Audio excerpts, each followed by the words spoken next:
দর্শক, পৃথিবীতে এমন কিছু ব্যতিক্রম রাস্তা আছে যে রাস্তাগুলো দেখলে সত্যি অবাক হতে হয়। তার মধ্যে আজকের ভিডিওতে আমি আপনাদেরকে এমন একটা রাস্তা দেখাবো যার কন্ডিশন দেখলে যে কেউ অবাক হয়ে যাবে। দেখুন এই রাস্তাটা সিঁড়ির রাস্তা, এখানে কোনো গাড়ি চলাচল করবে না। এই রাস্তাটা একদম খাড়া পাহাড়ের উপরের দিকে উঠে গেছে। কেন এই রাস্তাতে মানুষজন চলাফেরা করে একটু পরে গিয়ে আমি আপনাদেরকে বলছি, তার আগে পুরো ভিডিওটি দেখে নিন। দেখুন, এই রাস্তার শেষের দিকে একটা চমৎকার ভিউ পয়েন্ট আছে যেখান থেকে প্রাকৃতিক সৌন্দর্যের একটা কমপ্লিট প্যাকেজ উপভোগ করা যায়, যে কারণে ট্যুরিস্টরা এই রাস্তাতে এত কষ্ট করে ট্রেকিং করে হেঁটে উপরে ওঠে। আর এই রাস্তা কিন্তু সম্পূর্ণ সিঁড়ির, অনেকগুলো সিঁড়ি রয়েছে।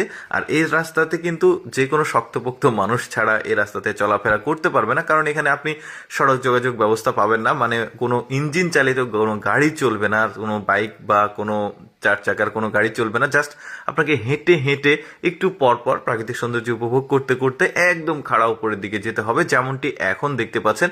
আপনি একবার চিন্তা করে দেখুন যে এইখানে ওঠা নামা কতটা কষ্টকর। যারা মানে ওই পার্বত্য অঞ্চলগুলোতে যে ভিউ পয়েন্ট রয়েছে সেগুলোতে যারা গিয়েছেন, ঘুরেছেন, বেরিয়েছেন, তারা জানেন আসলে এই পাহাড়ি অঞ্চলগুলোতে হাঁটা চলাফেরা করা কতটা কষ্টকর, কতটা এনার্জি লস হয়।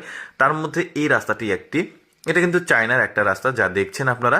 এটা আবার চীনের মহাপ্রাচীর আপনারা ভাববেন না, তবে চীনের মহাপ্রাচীরের কাছ থেকে অনুপ্রাণিত হয়ে এই ধরনের দুর্গম রাস্তাগুলো তারা পাহাড়ি অঞ্চলে নির্মাণ করে।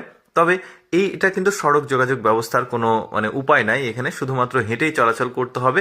এটার কারণটা হচ্ছে, দেখুন, চায়নার মানুষজন আসলে প্রাকৃতিক সৌন্দর্য উপভোগ করতে অভ্যস্ত। তারা মানে নিত্য নতুন প্রাকৃতিক সৌন্দর্য দেখতে তাদের খুবই ভালো লাগে। তারা যখন ছুটি পায় তখন তারা ঘুরে বেড়ায় প্রকৃতির মাঝে, যে কারণে এই ধরনের রাস্তাগুলো সরকারের পক্ষ থেকে নির্মাণ করা হয় ট্যুরিস্টদের জন্য।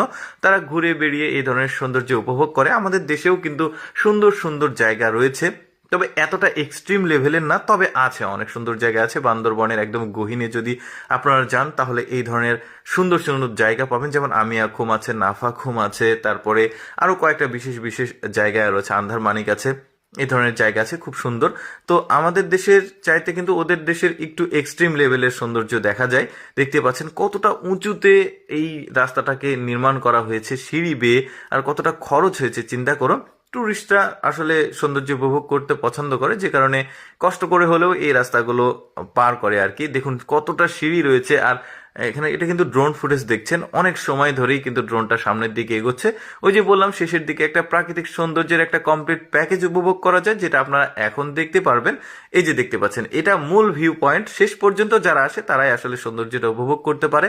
যাই হোক দর্শক, কেমন লাগলো আজকের এই চায়নার প্রাকৃতিক সৌন্দর্যে পরিপূর্ণ জায়গাটি কমেন্ট করে জানাবেন। আর এইরকম ভিডিও প্রতিদিন দেখতে আমাদের লেটস গো ফেসবুক পেজ